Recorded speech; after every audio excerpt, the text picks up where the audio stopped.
धरती को स्वर्ग बना सकते हैं।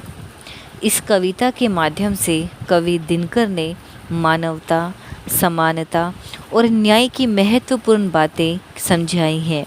वे बताते हैं कि जब तक सभी को समान रूप से स्वतंत्रता, प्रकाश और सुख नहीं मिलते, तब तक धरती पर शांति नहीं हो सकती।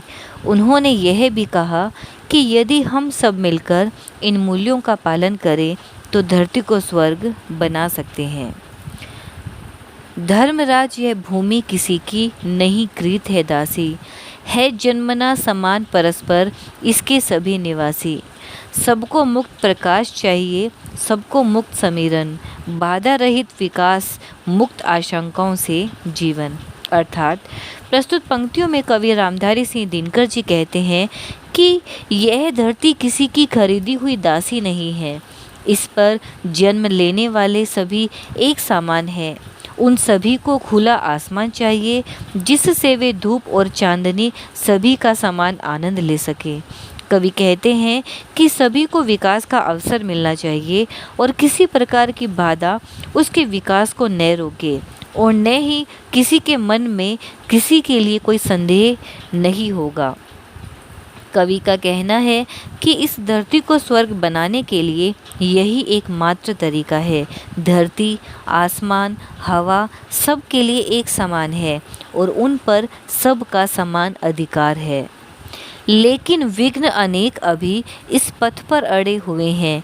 मानवता की राह रोककर पर्वत अड़े हुए हैं। न्यायोचित सुख सुलभ नहीं, जब तक मानव मानव को चैन कहाँ धरती पर, तब तक शांति कहाँ इस भव को। इन पंक्तियों में कवि कहते हैं कि इस धरती को स्वर्ग बनाने के लिए अनेक बाधाएं खड़ी हैं। विभिन्न वर्गों में बंटे हुए समाज में बराबरी को लाना कठिन है।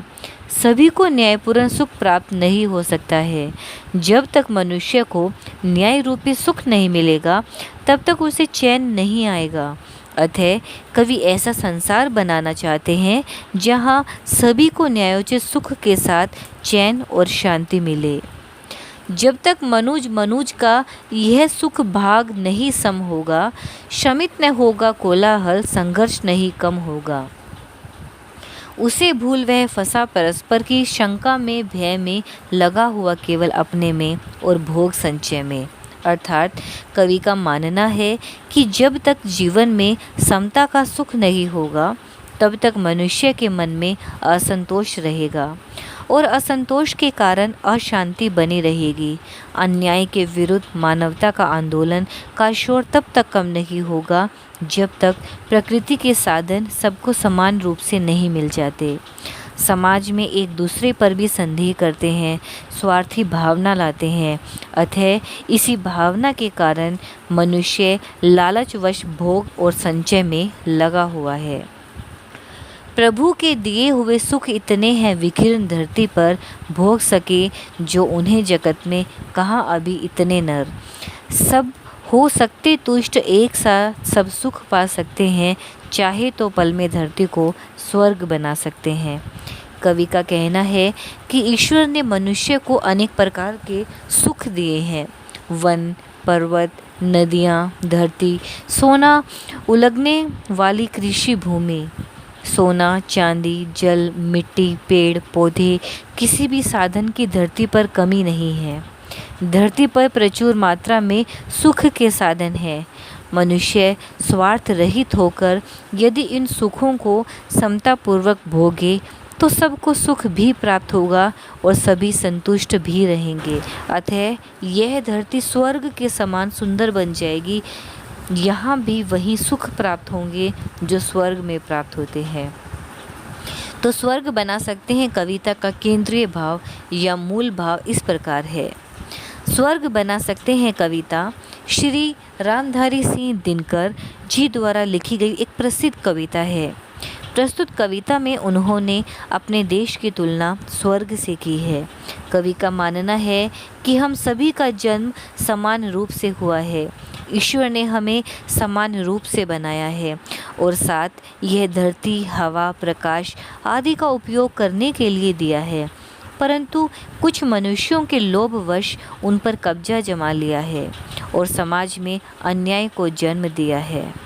किसी प्रकार की भाषा, धर्म, जाति पर कोई भेदभाव न हो, सभी देशवासियों को न्यायोचित सुख मिले, सभी का समान विकास हो, किसी प्रकार का संघर्ष न हो। कवि का मानना है कि समता और प्रेम के आधार पर हम इस देश व सारी धरती को स्वर्ग के समान बना सकते हैं। इसके बाद कविता से संबंधित कुछ प्रश्न और उत्तर।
आशा करती हूँ कि आपको आज का टॉपिक समझ में आ गया होगा।